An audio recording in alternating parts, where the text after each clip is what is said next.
দেশে এবং বিদেশে এমন কোনো অভিনেতা অভিনেত্রীর নাম কি আপনার মনে পড়ছে যার কথা, যার অভিনয় আপনি যখন দেখেন আপনি মনে করেন যে আপনি তার মতো অভিনয় করতে চান? হ্যাঁ, দেশে তো অনেকেই আছেন, সিনিয়র অনেকেই আছেন। আমার কাছে মনে হয় যে একেকজনের ক্যারেক্টার, একেকজনের অভিনয় একেক রকম। যেমন শাবানা আছেন, ববিতা আছেন, আরও অনেক সিনিয়র আর্টিস্ট আছেন। তো তাদের একেকটার অভিনয় যদি আমি তাদের মতো করে করতে পারতাম, চেষ্টা করি আমি তাদের মতো করার জন্য।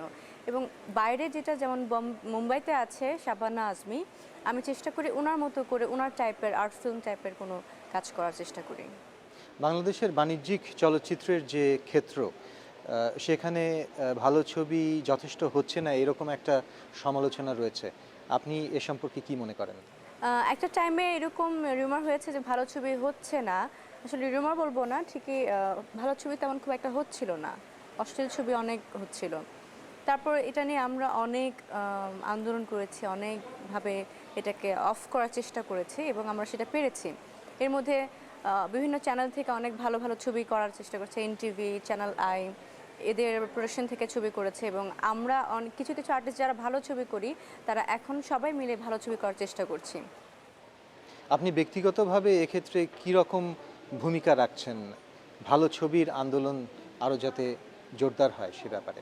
ব্যক্তিগত ক্ষেত্রে ব্যক্তিগত ক্ষেত্রে আমি শুধু একার দিক থেকে বললে ঠিক হবে না, কারণ আমরা যারা আর্টিস্ট আছে, অন্যান্য যারা ভালো ছবি করছে, তারা সবাই মিলে আমরা চেষ্টা করছি যাতে ইন্ডাস্ট্রিতে ভালো ছবিগুলো হয়। যেমন ধরুন, একটা ছবিতে অভিনয় করবার আগে আপনি হয়তো সেই ছবির স্ক্রিপ্টটা দেখেন বা পড়েন, এবং সেই ছবিটি সম্পর্কে আপনার যদি মনে হয় যে এটি যথেষ্ট ভালো ছবি নয়, তাহলে কি আপনি তখন সেটা প্রত্যাখ্যান করেন?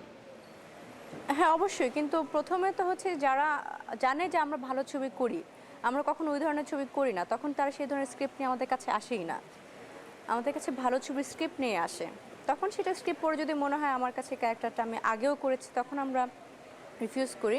আর যদি মনে হয় এটার মধ্যে নতুনত্ব আছে, এর আগে আমি করিনি, আমি এটা করলে ভালো করতে পারবো, সেটা আমরা তখন করি।